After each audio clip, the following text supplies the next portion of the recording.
আসসালামু আলাইকুম। আশা করি সবাই ভালো আছেন। ইনশাল্লাহ আমিও ভালো আছি। কোথায় দরবাসরের কথা শোনা যেত, কোথায় দরবাসরের কথা শোনা।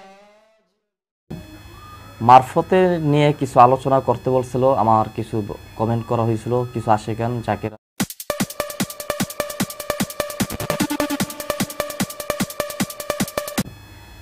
আজকে কিছু গুরুত্বপূর্ণ আলোচনা আমি অবশ্যই ভিডিওটি তুলে ধরতেছি। এই জন্য ভান্ডার শরীফ, চন্দ্রপাড়া আটটুসি, সুরেশ্বরী কিছু কিছু ভক্ত জাকিরান আশিকান যারা গুরু ভাই বোন আছেন, তারা আমাকে কমেন্ট করছিলেন যে কিছু তরিকবিন্দু নিয়ে আলোচনা করেন। দেখেন, মারফতের যে আলোচনাটা আমি করব, আমার রাসূল পাক কিন্তু মারফত শিখায় গেছে, মারফতও গোপনে শিখায় গেছে। এটা অনেক, যেমন শরীয়তটা জাহেরি, মারফতটা গোপন, আধ্যাত্মিকটাও গোপন। আধ্যাত্মিক মারফত একমাত্র আল্লাহর ওলি ছাড়া কেউ আপনাকে বলবে না এবং প্রকাশ নেই এগুলা।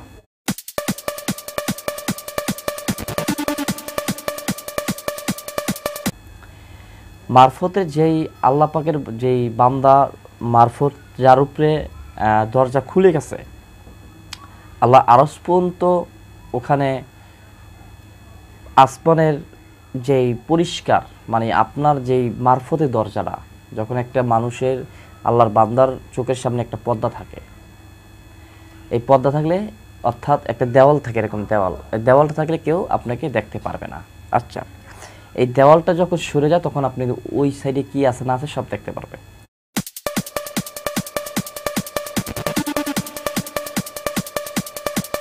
সাত আসমান বলেন, পানির নিচে বলেন, মাটির নিচে, সব কিছু আপনি বুঝতে পারবেন। এখন মারফতের দরজা খুলতে গেলে অনেকে বলে, ভাই কী সাধন করতে হবে? ইউটিউবে তো অনেকে ভিডিও দেখে অনেক ধরনের সাধন করে। আচ্ছা, কি বলবো, আমরা কিছু কিছু লোক আছে যারা ইউটিউব, মানে আমরা ভিডিও বানাই, তারা বিভিন্ন ধরনের ভিডিও ছাড়ি, মানুষের যেটা থাকে সেটা নিয়ে মানে সাধন ভজনে লেগে যায়। পরবর্তীতে লাস্টে দেখা যায় মানে কোনো কাজ হয় না, শুধু শুধু সে কষ্ট পাইল। এই জিনিসটি আমাকে, মানে আমি দেখছি। যাই হোক, অনেকে কষ্ট পায়, অনেকে এটার জন্য আমাকে কমেন্টও করেন। এটার জন্য আমি দুঃখিত, অনেক দুঃখিত।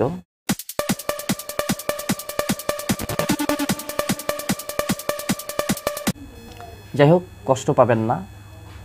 আজকে আমার বলার কথা যদি মানতে পারেন, 3টি কথা যদি মানতে পারেন, ইনশাল্লাহ মারফতের দরজা খুলতে সময় লাগবে না। আমি বলে দেবো না যে দরজা খুললেই যাব, মানে সময় লাগবে না।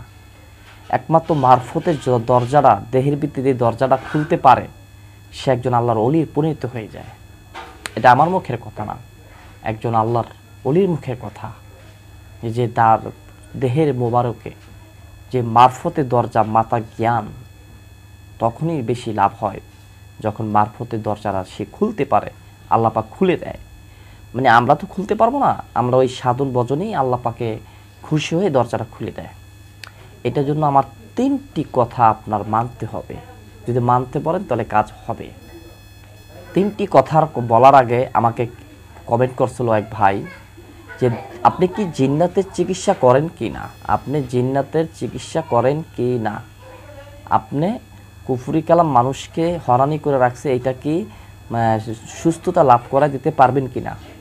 আবার অনেকে বলে যে বিভিন্ন তদবির আমাদের সমস্যা করে রাখে, তাবিজ করে রাখছে, সেই ধরনের কাজ করেন কি না। ইনশাল্লাহ সব ধরনের তদবিরের কাজ করি। অবশ্যই ফোন নাম্বার দেওয়া আছে, যোগাযোগ করবেন।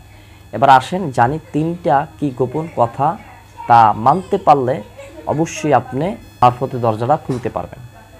প্রথম 1 নাম্বার ইবাদত, মানে 3টি কথা, 3টি ইবাদত অতি সহজ।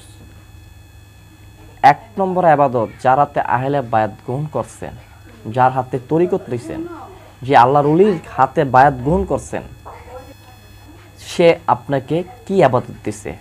দুরূদ শরীফ, না জিকির, না কি ধরনের ইবাদত দিচ্ছে? বলে দিয়েছে হক খানা, মিথ্যা ছাড়বা, কাউকে মেরে খাবে না, কাউকে জোর করে, মানে জোর করে কিছু এই তোমার হাসিল করতে পারবে না, কাউকে মারতে পারবে না, জিন্দা মারা হয়ে থাকবে।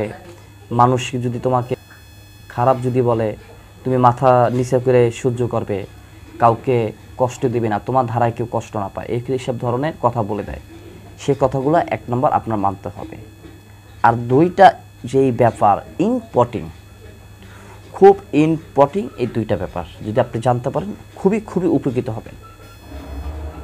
মোরাকাবা মুশাহাদা ধ্যান সাধনা ভিতরে মুর্শিদ চানকে হাজির করে কিভাবে করতে হয়, কোন ছবি ধারণ করতে হবে কলবে, কলবটা কোন সাইডে, বাম সাইড বুকের 2 আঙ্গুলের নিচে, দুধের 2 আঙ্গুলের নিচে থাকে কলব। সেখানে যার হাতে আহলে বায়াত গ্রহণ করছেন তার ছবি মোবারকটা আপনি কলবে ধারণ করতে হবে। দ্বিতীয়টা, কিভাবে ছবি ধারণ করতে হবে সেটা আপনি জানেন। চোখে কিভাবে তাকে রেখে কোন জায়গায় হাজির করে কিভাবে টান দিয়ে তাকে বসাতে হবে সেটাও জানেন, সেটা অনেকেই জানে, এটা বলে দিতে হয় না। 3 নাম্বার যে ব্যাপারটা আছে, 3 নাম্বার মানে লাস্টে যে ব্যাপারটা, সেটা হলো আরও ইম্পর্টেন্ট। প্রতিদিন রাত 1টা-2টা বাজে, এটা হলো বলে রহমত টাইম। পীরেরা বলবো দেখেন যে বাবা মা রহমতের টাইম উঠে তুমি এই কাজটা করো, অর্থাৎ রহমতের টাইম উঠে উজু করে আপনার যেই পশ্চিম, অনেকে বলে পশ্চিম দিক, আর আমি বলি পশ্চিম দক্ষিণ উত্তর বুঝি না। যারা আহলে বায়াত গ্রহণ করছেন দরবার শরীফ, যদি বান্দা শরীফ হোক, যেখানে হোক, চন্দ্রবাড়া হোক, সুরিশির হোক, যেখানে হোক, আপনার দরবারটা কোন সাইডে পড়ছে, পশ্চিমে না দক্ষিণে না উত্তরে না পূবে, এটা আপনার দিকটা খেয়াল করতে হবে। যে আপনার দেখা গেল না আপনি পশ্চিমে বসছেন, মানে পশ্চিম দিকে ফিরে বসছেন, এখন আপনার দরবারটা হলো গিয়ে আপনার পিছে কিংবা উত্তরে, কিন্তু আপনার দরবার আপনি পশ্চিমে দিকে, আপনার দরবার আপনি পিছিয়ে ফেলায় রাখছেন। ওখানে আল্লাহর রাসূলে খুশি হয় না, বেজার হয় যে তুমি আমার দিকে ফিরে ইবাদত করতেছো, তোমার যার হাতে আহলে বায়াত গ্রহণ করছো, যাকে পাইলে, যাকে দিয়ে আমাকে পাইবা, তাকে তুমি পিছনে ফেলাইছো, আমি তোমার উপরে নারাজ। আল্লাহ বলছে রাসূল পাকে যে কষ্ট দেয় আমি আল্লাহ কষ্ট পাই, আর আল্লাহ রাসূল বলছে যারা অলিরে কষ্ট দেয় তারা আল্লাহর রাসূলে কষ্ট পায়। সেজন্য আগে জানতে হবে আপনাকে দরবারটা কোন সাইডে। ওই দরবার দিকে ফিরে চোখ বন্ধ করে নিঃশ্বাসের সাথে জিকির টানতে হবে, ম্যাক্সিমাম 1টা ঘন্টা, 1টা ঘন্টা আপনি জিকির টানতে হবে। এবার নিঃশ্বাসের সাথে জিকির টেনে এবার আপনার চোখ বন্ধ করে রাখবেন। ওই টাইমে কী দেখবেন না দেখবেন, কি হয় না হয়, ঘুমের একটা ভাব থাকবে, আল্লাহু আল্লাহ জিকির দম বন্ধ করে নিঃশ্বাস চুপ করবেন, তখন আর একটা ঘুমের ভাব আসবে। মনে করবেন যে আমি ঘুমাই দিতেছি, আপনি ঘুম ভাঙবেন না, চোখ মেলবেন না, ওরকমই থাকবেন। ঘুমাইলে ঘুমান, সমস্যা নেই, ওই ঘুমের মধ্যে অনেক কিছু দেখবেন। কপাল ভাগ্য ভালো থাকলে আল্লাহর রাসূলকেও দেখতে পারেন। সুবহানাল্লাহ। আজকে যে 3টি ব্যাপার গোপন কথা যা বলে দিলাম, তা আপনাকে কেউ ইউটিউবে কেউ বলে দেবে না। আজকে ইম্পর্টেন্ট জিনিসটা বলে দিয়েছি, এটা মনে রাখেন। অবশ্যই কাউকে এইসব জিনিস বলে না, আর কেউ দেবে না। আজকের থেকে 3টা জিনিস মাইনা চলতে হবে। আর লাস্টে যেই কথাটা বলছি সেটা ইম্পর্টেন্ট হলো আপনার রহমতের টাইমে উঠে জিকির টানতে হবে, জিকির। যাই হোক, সবাই ভালো থাকবেন। আর সামনে কী ধরনের ভিডিও লাগবে অবশ্যই কমেন্ট করে জানাবেন। কমেন্ট করলে ওই ধরনের ভিডিও আমি নিয়ে আসবো। আর ফোন নাম্বার যোগাযোগ করবেন, যে কোনো সমস্যার সমাধান, যে কোনো চিকিৎসার জন্য ফোন দেবেন।